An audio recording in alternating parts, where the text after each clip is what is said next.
Hey guys, welcome back to Down on the Movies, and I have special guests with me. I have Aiden. What's up? And Ryan. And I don't know what that was, but these are my nephews. I think you've seen Aiden in a lot of other videos before. He is up here visiting, so he's spending the night with me and Caitlin tonight. And so we're going to do a review of King Kong, or I guess Kong Skull Island. And as you can see too, you can see both my hands, which means I'm not holding it in shaky cam.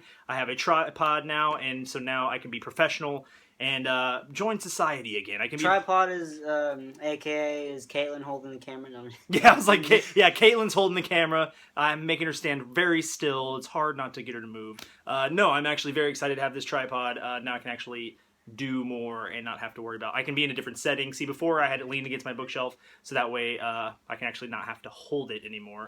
But yeah, so that's enough of that. But we are here for Kong Skull Island. We saw it on Sunday. And basically it stars Brie Larson, I forgot, Tom Hiddleston, who plays Loki in the Marvel movies, John Goodman, lots of others, Samuel L. Jackson, I mean, a ton of people. And even if you don't know their names, I recognized a lot of the people in it. So it was, I can't remember their names, some of them, but whatever. So basically it is the story of King Kong. They go to this island called Skull Island. They find out that there may be life there. John Goodman is trying to bring all these people together to go take him there so he can find it out. And then things happen. Things go, start to go awry as they do in movies. So what did y'all think of it? I'll let him go first. Yeah, Ryan, what did you think of the movie? Some of the stuff are giant. I know, giant monsters in it. Like, pretty much everything there can kill you, and everything is huge and giant besides Kong. Which you think Kong and probably these little lizard... is gianter than the other giant monsters. He is gianter than all the other monsters. But in the trailer, you think it's just going to be Kong and these little lizard things. They kind of give glimpses of different animals like that yak, that giant cow-looking thing that they run into.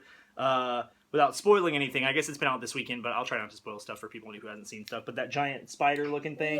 Yeah. It was like a pool. Yeah, it looked like bamboo or something, but they look up, and it's just this giant spider-looking thing. There's birds with like swords on their beaks, and I mean all sorts of stuff that can pretty much destroy you. There was birds on the tree, and they look like leaves. Yeah, they did look like leaves. That's right. They disguise themselves as leaves. So they see one bird, and they try to shoot it just to try to fight it, and then all of a sudden, this whole flock of birds run around from the tree. And John C. Reilly. He was he plays the guy who kind of had been living there for the past 28 plus years, and he has a big old beard. He's in the trailer as well. But his character is really funny, and his whole story was kind of nice. Alright, sorry about that. If you've noticed, it clipped, my phone died, so now we're back. We're just going to continue it on. We're sloppy here. I don't know if you noticed, but... yeah, exactly. It's been a long day. So yeah, John C. Reilly's there. You see him in the trailer. His character's really funny. I think, overall, Kong was awesome. I think all the Kong stuff was really cool. The island was very scary. Yeah. What did you think of all that? I went into it thinking... I don't know, I just thought it was going to be a lot like the old one. Where it's kind of sillier. Yeah, and, the effects in it were very awesome. Yeah, the effects were awesome. They weren't at all like I thought they were going to be. They were much better than I thought they were going to be. And, yeah, it looked really good. I know they did good on Kong. And then, just the idea of having all those kind of different monsters and creating all of that, I think it's really good. Yeah, I thought it was awesome. I give kudos to all the directors who came up with that stuff. Yeah, it was pretty good. They did a good job making Kong, and because the thing is, when you work with CGI apes and animals, and anytime you use CGI, somebody is back there not only creating it, but coming up with how they're the fight scenes for it. You know what I mean? They have that guy who's back there coordinating, which I know it's the director, but I mean they have to really make it come to life and come together. And I thought it was really awesome. That final battle though was pretty awesome. Yeah. We'll try not to spoil it. I know Ryan, you loved it. I think. Yeah. That final battle. Yeah, that was pretty good. Some of it was scary for me. Yeah, it was pretty scary. I know Ryan was a trooper. He dealt with it. Yeah.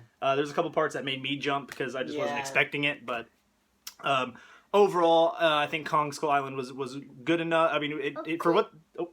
A cool part when he hits him with the tree. Oh yeah, he hits him with a tree. Yeah, see, that's what it shows that in the trailer. It shows Kong getting ready to use a weapon, use a tree as a weapon. And he hits him with a tree. He gets all the sticks out of the tree. Makes it look like a sword. He just hit him with the face. Yeah. But yeah, overall, I think Kong Skull Island was a good movie. I think because they're setting up this monster universe with Godzilla for 2020. They announced the Yes. Godzilla versus King Kong. Speaking of that, if you guys who haven't seen it, if you guys go see it, stick around for the after credits because there is a scene after it Exactly. that ties all of that in. So Yeah. stick around after the credits if you do go see it. So you can see if that you set bring up. it home with you, don't turn the TV off after the credits. Exactly. Make sure you see that scene. You have to see that scene because they find a way to, because basically in it I won't spoil a whole lot because it is very awesome, but they find a way to not only bring in Godzilla but a lot of his villains, and it's Godzilla properties, so it's a lot of the people that Godzilla faces but not necessarily King Kong. So the fact that they put that in King Kong, I don't know if it's only setting up future Godzilla movies or if they'll make some of these battles about King Kong or what they're trying to do. So lots and lots of questions, but They I know might they'll tie it be answered. in, and like how King Kong might fight some of Godzilla's monsters. Yeah, And then eventually They he team comes up to, and- then eventually he comes to Godzilla. so And- that would be awesome. I I think thought the big lizard thing, it was scary. Yeah. it was big. I thought that was Godzilla. It kind of looked like Godzilla. Yeah. But thank you guys so much for watching. Make sure you give this video a thumbs up. In the comment section, let me know what you thought of Kong and what you thought of the after scene credits, if you did see that. And we will see you guys in the next video. But it's For not really It's not really Godzilla. It's not really Godzilla? No, that's good to know. So thank you guys, and we'll see you next time. See ya. Bye. Yeah.